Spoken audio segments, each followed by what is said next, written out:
नमस्कार।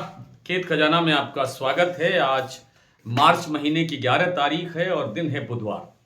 और आज सरसों में जो पिछले 2 दिनों से थोड़ी बहुत गिरावट आई थी, आज उसने फिर एक जंप लिया है, फिर बाजार पॉजिटिव हुआ है।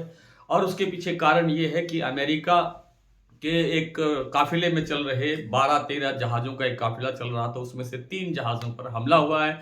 कहा यह जा रहा है कि ये इस हमले के अंदर 3 जहाज़ों में जो नुकसान हुआ है उसमें खाद्य तेल था। कुछ लोग ये कह रहे हैं कि वो कांडला आ रहे थे खाद्य तेल लेकर के, और कुछ लोग ये कह रहे हैं कि कांडला में वो चावल के बासमती चावल के का लदान करने के लिए आ रहे थे, भरने के लिए आ रहे थे। खैर, खबर अभी कंफर्म नहीं है पूरी तरह से, और जैसे ही खबर आएगी आपको पूरे विस्तार से जानकारी दी जाएगी। लेकिन वैश्विक कारणों से एक बार फिर से खाद्य तेलों का बाजार बहुत गर्म होता हुआ दिखाई दे रहा है और गर्म होने की संभावना है। खासतौर पे जो पेट्रोलियम पदार्थ हैं उनके अंदर बहुत बड़ी किल्लत बन रही है, और उनकी किल्लत बनने से भी एक माहौल खाद्य तेलों के बाजार को गर्म कर रहा है। सरसों का बाजार आज फिर जैसा मैंने अभी थोड़ी देर पहले आपको बताया कि पॉजिटिव हो रहा है। भरतपुर मंडी का भाव खुला है 6,211 रुपये। कल से लगभग 25 रुपये के आसपास बाजार पॉजिटिव हुआ। 50 रुपये भाव बढ़ा है जयपुर का, और चरखी दादरी दिल्ली लाइन पर भाव कल वाले ही हैं, यानी स्टेबल हैं।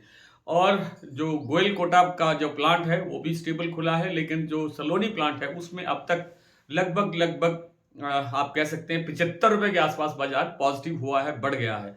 अन्य प्लांटों के अंदर भी 50 रुपए से 100 रुपए तक की तेजी दर्ज हुई है। कुछ मंडियों के अंदर भी अच्छा सुधार देखने को मिला है। आज जो देश भर के अंदर जो सरसों की जो दैनिक आवक दर्ज हुई है वो 11 लाख बोरी ही हुई है। 11 लाख बोरी कोई ज्यादा नहीं है, लेकिन जहां से सीजन शुरू हुआ था तब 3-3.5 लाख बोरी की आवक चल रही थी, उससे देखें तो आज ये स्थिति काफी बेहतर है। हालांकि अभी कल भी 11 लाख ही थी। इस सप्ताह में मुझे अंदाजा ये था कि 12-13 लाख बोरी तक तो आराम से पहुंचना चाहिए। देखते हैं, सप्ताह के अभी 2-3 दिन बाकी है, क्या स्थितियां बनती है। और इस वैश्विक बाजार के अंदर जो खाद्य तेलों में आग लगी है उससे सोयाबीन का बाजार फिर से एक बार गर्मी पकड़ रहा है। इस सोयाबीन में भी अच्छी तेजी दर्ज हुई है। लगभग आज करीब करीब आप कह सकते हैं कि लगभग 100 रुपए के आसपास बाजार महाराष्ट्र कीर्ति प्लांट में बढ़ गया है। 5,860 रुपए का भाव बन गया है। कल भाव था 5,780 रुपए जो क्लोजिंग दे रहा था, तो उससे भाव 80 रुपए के आसपास बढ़ गया है। हो सकता है शाम तक 20-50 रुपए और बढ़ जाए। तो सोयाबीन में भी तेजी बढ़ रही है, और सोयाबीन का जो घरेलू फंडामेंटल है हमारा वो काफी मजबूत पहले से ही है। तो सोयाबीन में तेजी और बढ़ने की संभावना है। 100-200 रुपए तक बाजार अभी जा सकता है ऊंचा। सरसों में यहां से एक बार फिर तेजी आएगी, लेकिन उस तेजी का कारण वही होगा जो विदेशी तेलों में तेजी बढ़ रही है, उस कारण से जो तनाव बढ़ रहा है, उस कारण से जो तेजी आ रही है, उस कारण से ही आएगी। वरना जो सरसों का फंडामेंटल है वो सरसों की तेजी के पक्ष में नहीं है, आप सब जानते हैं। आइए कुछ प्लांटों के, कुछ मंडियों के भाव देख लेते हैं। आज जैसा मैंने अभी आपके सामने जिक्र किया कि भरतपुर मंडी का जो भाव खुला है वो भाव है 6,211 रुपए।